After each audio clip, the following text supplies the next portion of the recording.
বন্ধু, আপনি কি জানেন খুব শীঘ্রই লক্ষ লক্ষ লোক হঠাৎ করেই অদৃশ্য হয়ে যাবে এবং বিশ্ববাসী হতজ্ঞান হয়ে যাবে কি ঘটছে তা দেখে।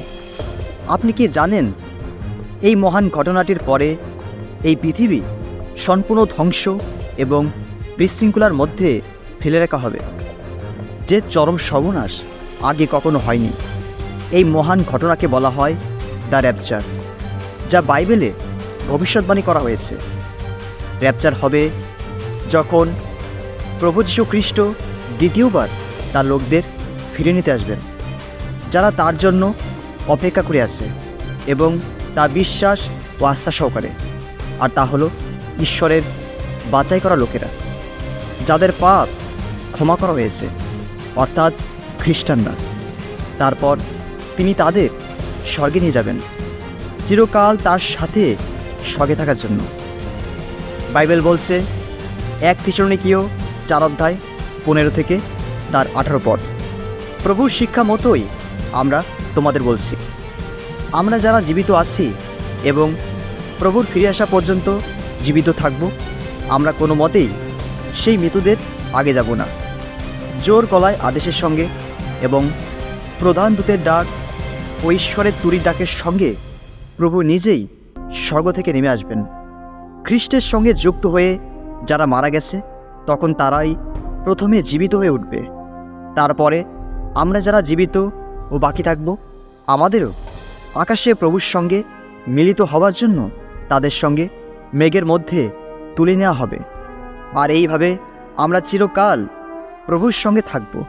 সেই জন্য তোমরা এই সব কথা বলে একে অন্যকে সান্ত্বনা দাও। এছাড়া 1 করিন্থীয় 15:51 থেকে তার 58 পদ। এখানে বলা হয়েছে, আমি তোমাদের একটা গুপ্ত সত্যর কথা বলছি, শোনো, আমরা সবাই যে মারা যাব তা নয়, কিন্তু বদলে যাব এক মুহূর্তের মধ্যে, চোখের পলকে, শেষ সময়ের তুরির আওয়াজের সঙ্গে সঙ্গে আমরা সবাই বদলে যাব।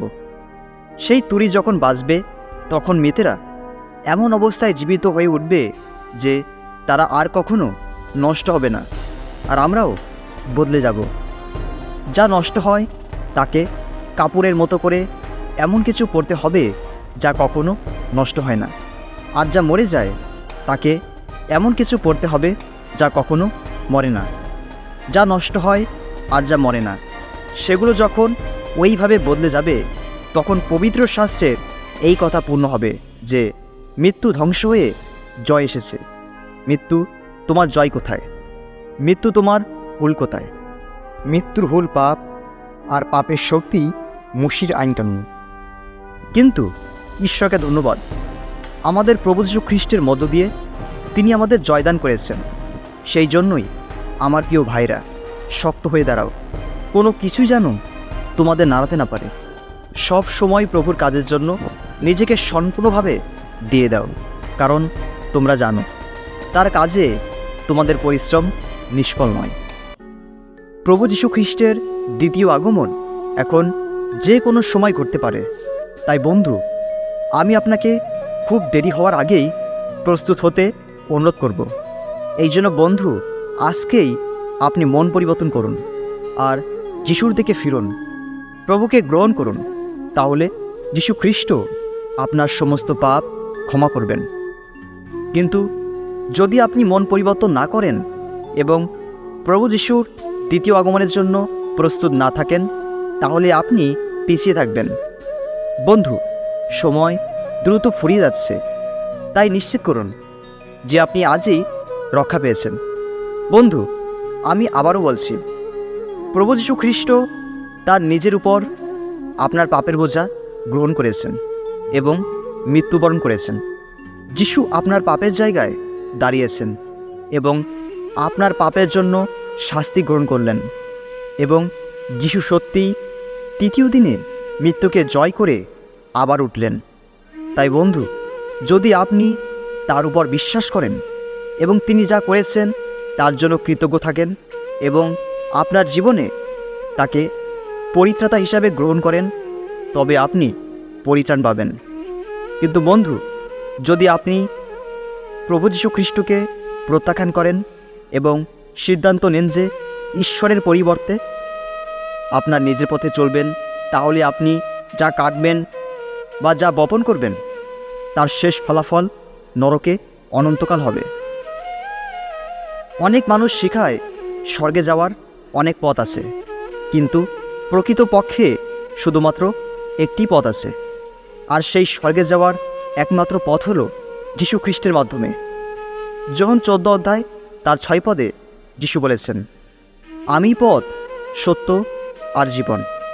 আমার মধ্য দিয়ে না গেলে কেউই পিতার কাছে যেতে পারে না। হ্যাঁ বন্ধু, একমাত্র যীশু খ্রিস্টই সেই পথ। সেই পথের মধ্য দিয়েই আপনার জীবন ধার্মিক হয়। আর এই ধার্মিকতা শুধুমাত্র যিশুর উপর বিশ্বাসের দ্বারাই পাওয়া যায়। রোমিও 3 অধ্যায় তার 23 পদে বলা হয়েছে, কারণ সবাই পাপ করেছে এবং ঈশ্বরের প্রশংসা পাবার অযোগ্য হয়ে পড়েছে। এছাড়া রোমিও 6 অধ্যায় তার 23 পদে বলা হয়েছে, পাপ যে বেতন দেয় তা মৃত্যু, কিন্তু ঈশ্বর যা দান করেন তা আমাদের প্রভু যীশু খ্রিস্টের মধ্য দিয়ে অনন্ত জীবন। এবং 1 যোহন 5 অধ্যায় তার 12 পদে বলা হয়েছে, ঈশ্বরের পুত্রকে যে পেয়েছে সে সেই জীবনও পেয়েছে, কিন্তু ঈশ্বরের পুত্রকে যে পায়নি সে সেই জীবনও পায়নি। তাই বন্ধু, যদি প্রভু যীশু খ্রিস্ট আজ ফিরে আসেন, তাহলে আমি জানি যে আমি তার সাথে যেতে পারবো। কিন্তু বন্ধু, আপনি কি তার সাথে যেতে পারবেন? বন্ধু, আমাদেরকে এই পাপপূর্ণ পৃথিবী থেকে বের করে আনা হয়েছে, কারণ একজন খ্রিস্টান হিসাবে আমাদের আছে তার পরিত্রাণ। বন্ধু, যদি যীশু খ্রিস্ট আজ ফিরে আসেন, তাহলে কি আজ আপনি প্রস্তুত? আপনি কি তার সাথে ফিরে যেতে পারবেন, না আপনাকে পিছনে ফেলে রাখা হবে, অর্থাৎ নরকে? এখন সিদ্ধান্ত আপনার। বন্ধু, এই ভিডিওটির এই মূল্যবান বার্তাকে মোটেও এড়িয়ে যাবেন না। তাই বন্ধু, আর এক মুহূর্ত ছেড়ে দেবেন না, বরং আজই রক্ষা পান যীশু খ্রিস্টকে আপনার জীবনে গ্রহণ করে। রোমিও 10 অধ্যায় তার 13 পদে বলা হয়েছে, পবিত্র শাস্ত্রে আছে, উদ্ধার পাওয়ার জন্য যে কেউ প্রভুকে ডাকে সে উদ্ধার পাবে। তাই বন্ধু, যদি আজকের ভিডিওটি দেখার পরে আপনার জীবনে পরিবর্তন আসে এবং ইতিমধ্যে আপনি পরিত্রাণ পেয়েছেন, তাহলে এটা খুবই খুশির খবর। যিশুর দ্বিতীয় আগমন আর আপনার জন্য ভয়ের নয়, বরং তা আনন্দের বিষয়। তাই বন্ধু, এখন প্রভুকে নিয়ে আনন্দ করুন। হালেলুয়া। ঈশ্বর আপনাকে আশীর্বাদ করুন। জয় যিশু।